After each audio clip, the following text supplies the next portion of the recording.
Thank you, Scott. Thanks, everybody, for taking part in today's program. Thanks also to Entrepreneurship at Cornell and its director, Zach Schulman, and the EAC staff for organizing this terrific event and for all they do for Cornell entrepreneurs and their success. I also want to acknowledge, I think we have some deans in the audience. We may have, I think, Lance Collins, Sumitra Duda, and Greg Morissette. If they're here, I'd love for them to stand and let us acknowledge them.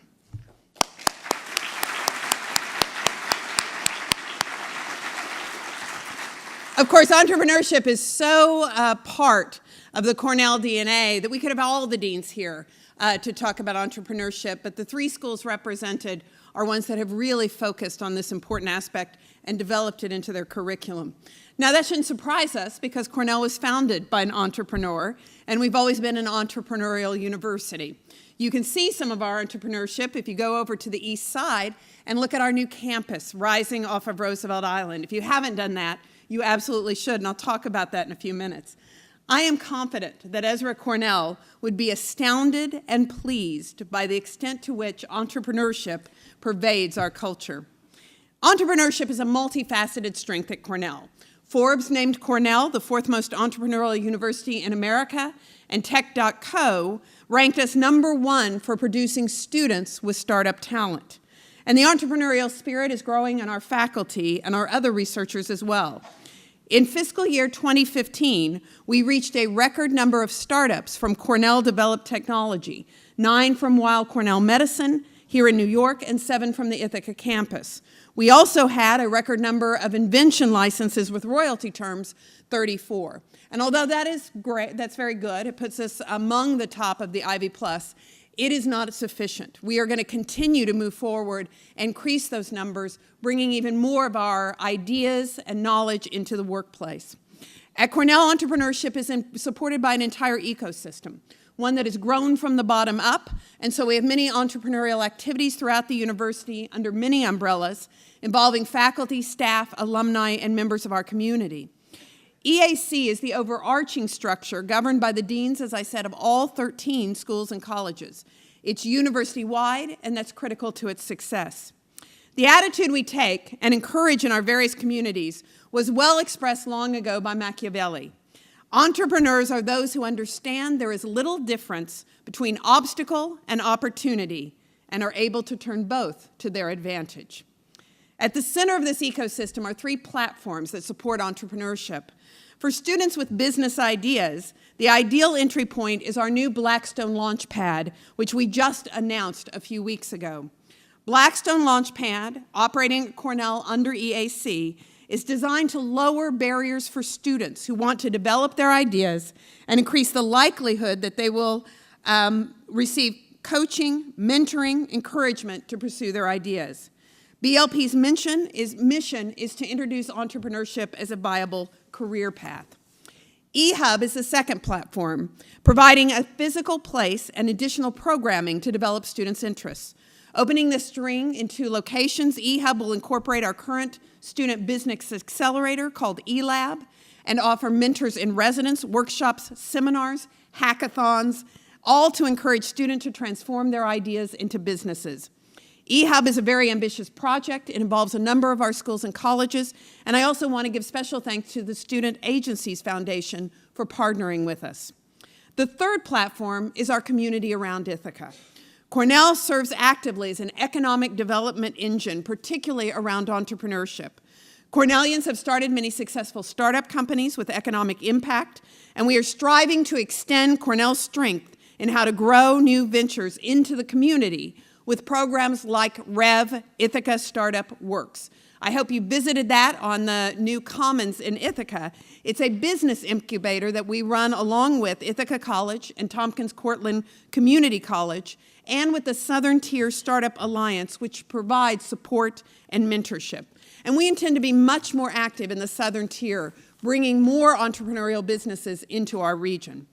Just to give you a few examples of some of the other centers, the Pillsbury Institute of Hospitality Entrepreneurship and the School of Hotel Administration, the Entrepreneurship and Innovation Institute at the Johnson Graduate School of Management, the McGovern Center, the Incubator for Life Sciences, which was just this week recognized as New York State's only top 10 university business incubators. That was a real achievement for the McGovern Center, and we're very proud of them.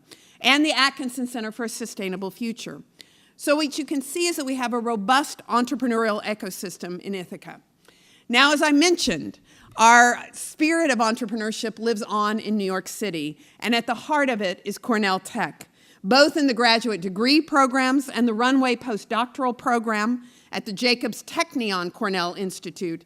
This postdoc Runway program is great. It's an experiential program for PhD students looking to create businesses during their postdoc experience. Just about a week ago, we launched a new degree program between Cornell Tech and the School of Law, the College of Law at Cornell. We announced the launch of a Master's of Law in Technology, Entrepreneurship, and Law. It will be offered at Cornell Tech, and it will provide practicing attorneys and recent law graduates with specialized skills the ability to support technology companies and lead them in the digital economy. And of course, while Cornell continues to produce startups and bring work ideas out into the economy. We offer our students many courses that focus on entrepreneurship from a variety of angles, including social entrepreneurship. And 3 of our colleges in Ithaca offer entrepreneurship concentrations. Now, not every one of these courses and programs will end up starting or transforming a business, but many of our students can benefit from exposure to the entrepreneurial state of mind. And then finally, we're also a leader in entrepreneurship research, expanding leadership, theory, and scholarship. For example, organizational behavioral professor Michelle Williams and her colleague Arthurs Kalnins in our School of Hotel Administration found that in certain industrial sectors, female-owned businesses survive longer than male-owned businesses, providing an insight into how entrepreneurship and startups might be a path to income equality. Michelle Roach, assistant professor of entrepreneurship at the Dyson School, studies the career paths of entrepreneurs, including the founding teams of university-led startups. So I want to just give you briefly, before I introduce our terrific honoree today, the 5 goals of entrepreneurship at Cornell, and I'm sure many of these you've seen during the day. To increase funding and faculty leadership in our entrepreneurial activities.